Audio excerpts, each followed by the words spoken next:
Welcome to Love Lies Chronicles. I stood in the kitchen, leaning casually against the counter, stirring my coffee as if this were just another ordinary morning. My wife, Megan, was across from me, flipping through her phone, completely unaware that the ground beneath her was about to crumble.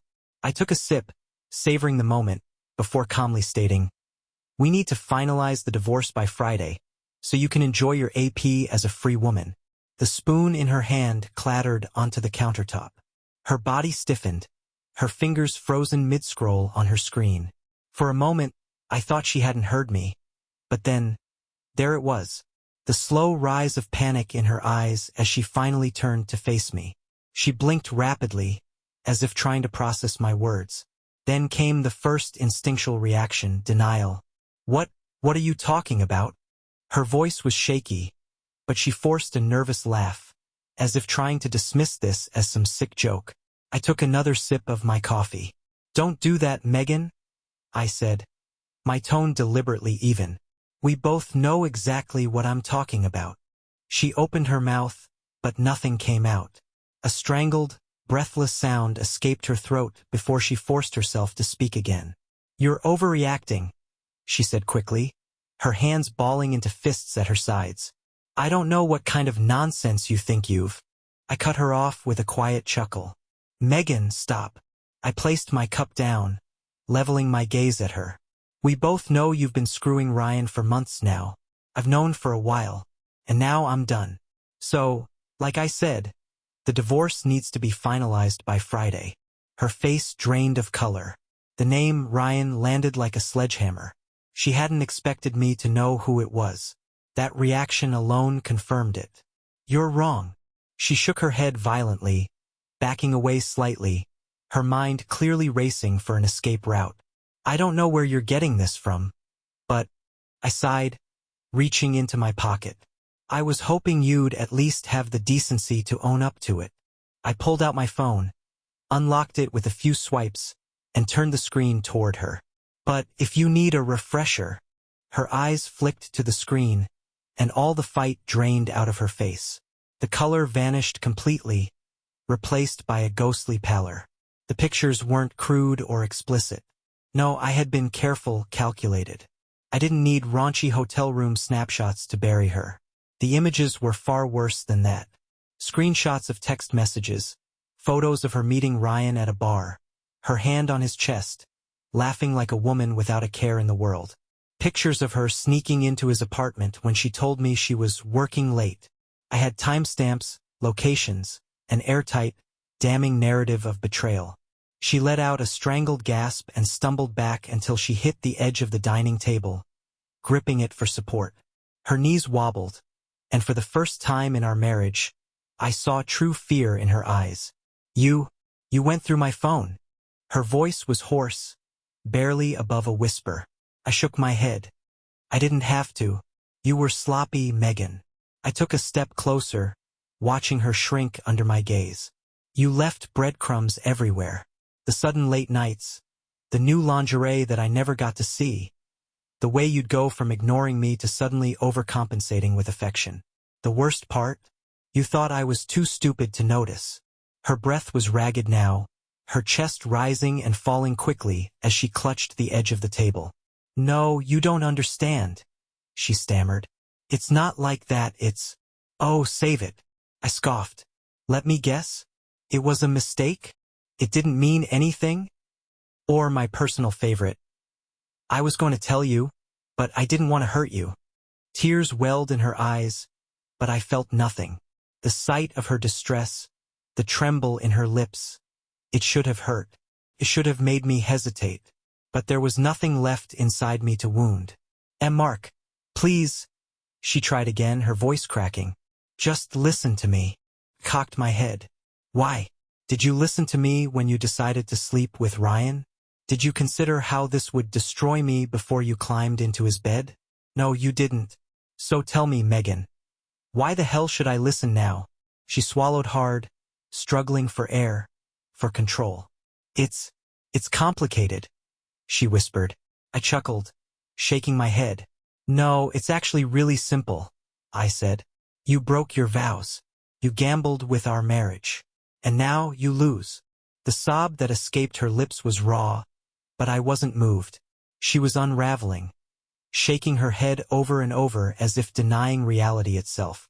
I let out a slow exhale. Here's what's going to happen, I continued. The divorce will be finalized by Friday. I've already spoken to a lawyer. I get the house, you get nothing but what you came into this marriage with. No spousal support, no financial cushion. You're free to be with Ryan, because, let's be honest, that's what you wanted all along. Her head snapped up, eyes wild. You can't do this to me, she hissed, her voice suddenly laced with venom. I gave you years of my life. You don't just get to throw me away like this. I arched an eyebrow. Funny. I was thinking the exact same thing about you. Her lip trembled. She was trapped and she knew it. Her fingers clenched and unclenched as she struggled for a counterattack. You'll regret this, she spat. You think you're so smart, so in control, but you're making the biggest mistake of your life. I stepped closer, lowering my voice to a deadly whisper. The only mistake I made was believing you were the woman I married. But that woman, she's long gone. Her shoulders heaved as another sob broke free. Mark, please, she begged, reaching for me. But I stepped back. The sight of her outstretched hand was almost laughable. After all the lies, all the deception, now she wanted to reach for me? Friday, I said one last time, turning toward the door. Be ready. I walked out, leaving her standing there, shattered, powerless, and knowing that for the first time in our marriage, she had lost every ounce of control. And God, did it feel good. Megan's breathing was ragged, her fingers trembling as she clutched the edge of the dining table. I had never seen her like this, cornered, exposed, completely powerless. But I knew better than to think she'd just accept her fate. People like her don't surrender. They scheme. They manipulate. They lie. And right on cue, the mask of devastation began to shift. First came the crocodile tears, her eyes welling up as she tried to summon the soft, vulnerable wife I had once loved. Mark, please, she whispered, voice cracking. I know I messed up, but you're rushing into this. We can fix this. We can go to therapy. I'll do anything. I laughed. I actually laughed. The audacity was astounding. You'll do anything? I echoed, tilting my head. Where was that desperation when you were sneaking off to Ryan's place? Or when you were telling him you felt alive for the first time in years? Her eyes widened, and I saw the flicker of pure panic in them. She hadn't realized I had read her messages that thoroughly. I leaned in slightly, watching her squirm. Or do you only care now because I refused to be the safety net you assumed I'd always be? She opened her mouth, then shut it, her throat working as she scrambled for a response. And there it was, the second stage of her defense, gaslighting. This isn't fair, she said suddenly, her tone shifting. Her tears dried up, her spine straightening. I know I made a mistake, but what about you? You've been distant for months. You never even tried to make things exciting between us. The classic "it's your fault too" card. I crossed my arms. So, let me get this straight. You cheated, but somehow, it's because I wasn't entertaining enough for you. Her lips pursed. You were never home. You were always busy with work, always focused on your projects. I felt invisible. I chuckled, shaking my head. Right? So instead of talking to me like an adult, you decided to spread your legs for another man and expect me to blame myself for it. Her jaw clenched. She was running out of excuses, and she knew it. Mark. She tried again, her voice softer now, laced with calculated sorrow. It wasn't just about the physical stuff. Ryan listened to me. He made me feel heard. I arched a brow. Then why didn't you just talk to me, Megan? Why lie? Why sneak around? Or did you just enjoy the thrill of getting away with it? Her eyes darted to the floor. Silence. That's what I thought. I took a deep breath and picked up my coffee again, taking a slow sip before delivering my next words with absolute finality. I don't care about your justifications, Megan. You made your choice. And now I'm making mine. Her nostrils flared. She was losing control, and that was something she couldn't stand. That's when the rage hit. Fine, she snapped, wiping at her cheeks. You want to be a cold-hearted bastard about this? Go ahead. But don't think for a second that I'm going to just let you screw me over. There it is. You don't get to just throw me out like garbage, she spat. I have rights in this marriage, Mark. If you think I'll walk away with nothing, you're delusional. I smirked, taking another sip of my coffee. You want to talk about rights, Megan? Great. Let's talk about rights. I placed my cup down and folded my hands on the counter, watching her like a predator toying with its prey. See, I was smart, I continued. I saw this coming months ago. So, I met with my lawyer before I even gathered the evidence. And here's the fun part, we have a postnuptial agreement. Her breath hitched. I saw it register, the split second where her mind replayed that small moment, nearly a year ago, when I had casually brought up the idea of updating our legal paperwork to protect our individual assets.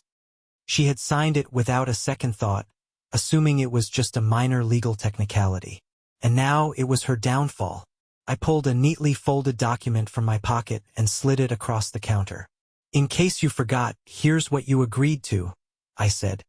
Since you're the one who breached the fidelity clause, you walk away with nothing. No alimony. No half of my savings. Not even a piece of the house. Her face collapsed. That's not possible, she breathed, grabbing the paper, her hands shaking as she scanned the clauses. I didn't think. You didn't think you'd get caught, I finished for her. She looked like she was about to vomit. You can fight it in court if you want, I added with a shrug. But my lawyer already made sure everything's airtight. You'd just be wasting your time and money. Her lip quivered. Mark, please. I cocked my head, studying her pathetic display. Please what, Megan? I asked. Please give you another chance? Please let you have the best of both worlds. Or are you just begging me not to leave you penniless? Tears streamed down her face. I don't have anywhere to go, she whispered. Not my problem. Well, I said, standing up and grabbing my keys. It's a good thing you have Ryan, isn't it? I started toward the door, but before I could reach it, her voice turned desperate. Wait, she cried. I paused, not because I cared, but because I wanted to watch her beg. She was sobbing now, gripping the counter like it was the only thing keeping her from collapsing. I'll cut off Ryan. I'll do whatever it takes. Mark, just don't. I let out a slow breath, then turned back to face her. Don't what, Megan? I asked, voice calm. Don't make you suffer the way you made me suffer? She opened her mouth, but I held up a hand. Save your breath, I said coldly. We're done. Friday. Finalize the divorce, or I'll make sure you leave this marriage with less than nothing. Her knees gave out, and she sank to the floor, a broken, sobbing mess. I didn't look back as I walked out, let her drown in the reality she created. Because for the first time in months I finally felt free. The moment I stepped out of the house, I could still hear her sobbing inside. But I didn't care. Not anymore. I drove off, not because I needed to leave. I just wanted to give her time to stew in her own destruction. I knew Megan, and I knew her mind was spinning right now trying to find a way out. Because women like her don't accept defeat. They scheme. And I was waiting for her next move. I returned home later that evening, expecting silence. Instead, I walked into a scene straight out of a bad soap opera. Megan was sitting on the couch, her eyes red and swollen, clutching a glass of wine like it was a lifeline. And sitting beside her, his arm casually draped across the back of the couch like he owned the place, was Ryan. The audacity almost made me laugh. Well, I said, shutting the door behind me. This is an interesting development. Megan sniffled dramatically. Mark, please, can we just talk? Ryan gave me a smirk, that smug, self-satisfied look that only a man who thought he had one could wear. Yeah, Mark, he said, his voice oozing fake sympathy. I think we should all sit down like adults. I had to bite the inside of my cheek to keep from grinning.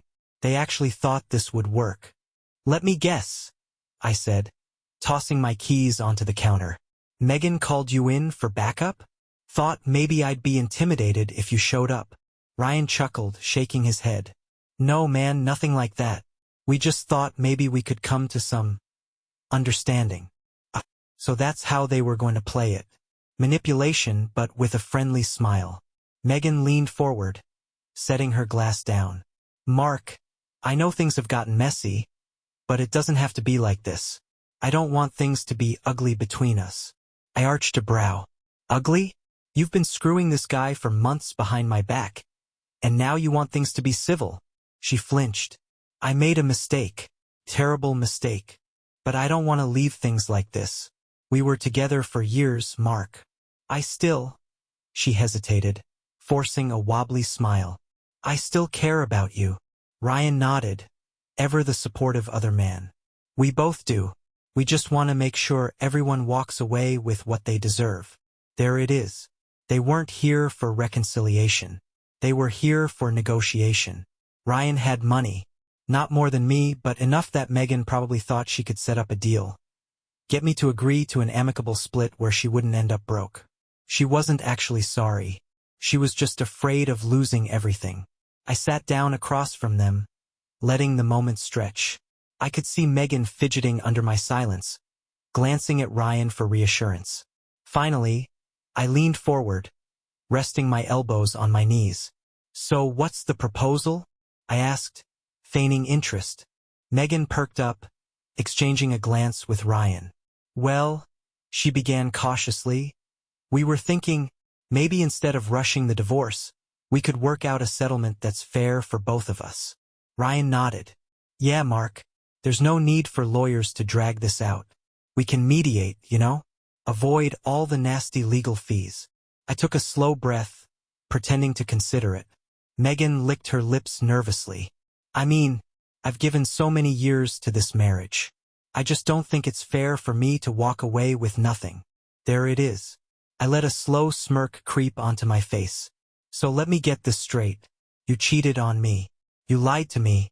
And now you think I should pay you for it. Megan stiffened. I know, that's not what I meant. Ryan held up a hand, cutting her off. Listen, man. Let's be reasonable. Megan didn't plan for this to happen. Feelings got involved, and sometimes things fall apart. I scoffed. You mean, sometimes married women spread their legs for men who aren't their husbands? Megan gasped. Mark. Ryan scowled. You don't have to be an ass about it. I chuckled, shaking my head. Oh, Ryan, you really think you're in control here, don't you? He frowned, his smugness faltering. What's that supposed to mean? I leaned back, stretching my arms across the couch. It means you should have done your homework before walking into my house acting like a power player. Ryan narrowed his eyes. What are you talking about? I pulled out my phone and tapped a few buttons before tossing it onto the coffee table. The screen lit up, playing a recorded phone call. Megan's voice, clear as day.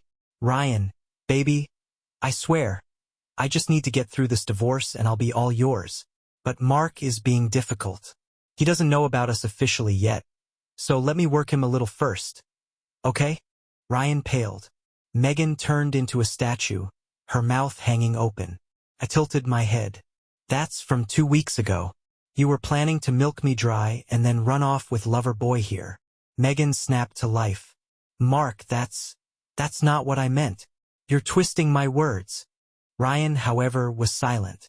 I saw the wheels turning in his head. He was realizing that Megan wasn't just playing me. She was playing him, too. And I wasn't done yet. I swiped again, this time opening a file of text messages. From Megan to one of her friends. I tossed the phone onto Ryan's lap. He hesitated before looking down. Then I saw it. The exact moment he realized he was an idiot. Ryan thinks we're soulmates, oh. He's fun, but let's be real, he's a rebound. If I can work things right, I'll get a settlement from Mark and a fresh start with Ryan. Win-win, right? Ryan's face drained of color. He looked at Megan, his jaw tightening. What the hell is this? Megan's face crumbled. Ryan, baby, that's old. I didn't mean. Ryan stood up so fast the couch shifted. His entire demeanor changed. You were using me? His voice was low, dangerous. Megan scrambled up, reaching for him. No. I love you, Save it. He spat, shoving her hand away. You're a lying snake. Megan looked at me in desperation, as if expecting me to step in. I just picked up my phone and smirked. You two have fun sorting this out. I'll send the divorce papers by Friday. And with that, I walked upstairs, leaving them to destroy each other. I woke up the next morning to blissful silence. No Megan. No Ryan. No more lies. By the time I came downstairs, I saw the aftermath of their confrontation.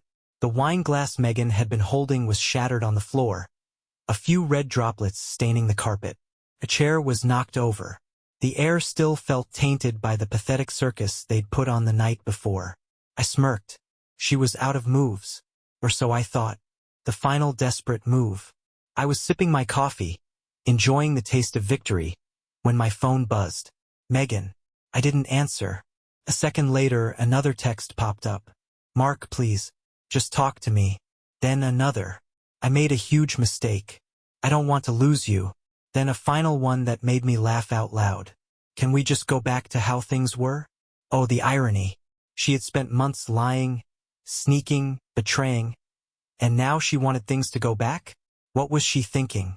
That if she cried enough, I'd suddenly forget everything? She wasn't texting because she loved me. She wasn't texting because she regretted what she did.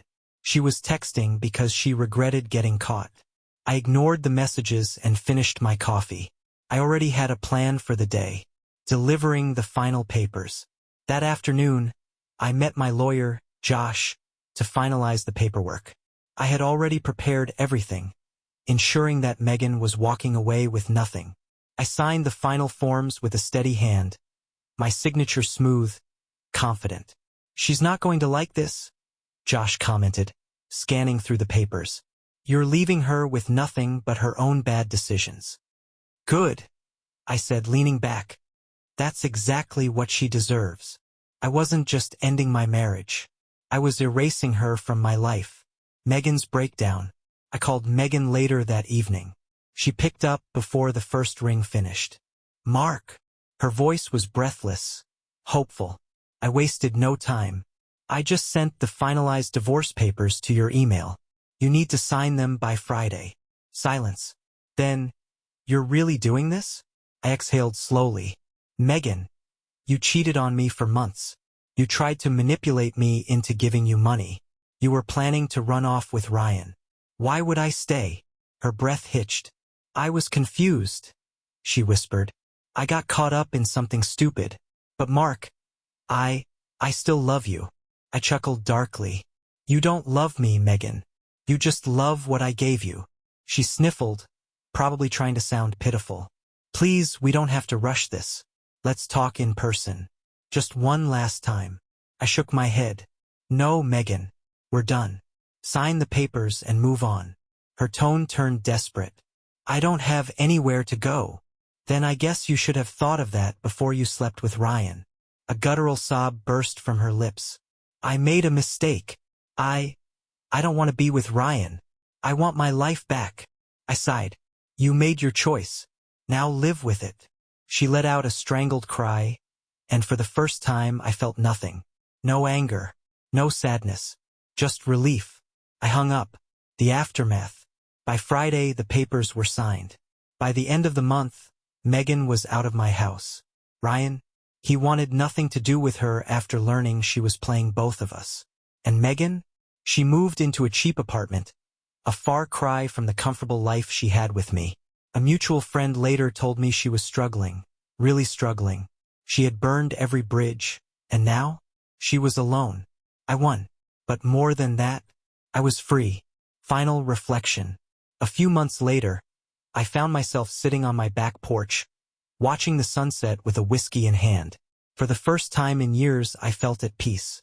No more late-night suspicions. No more lies. No more Megan.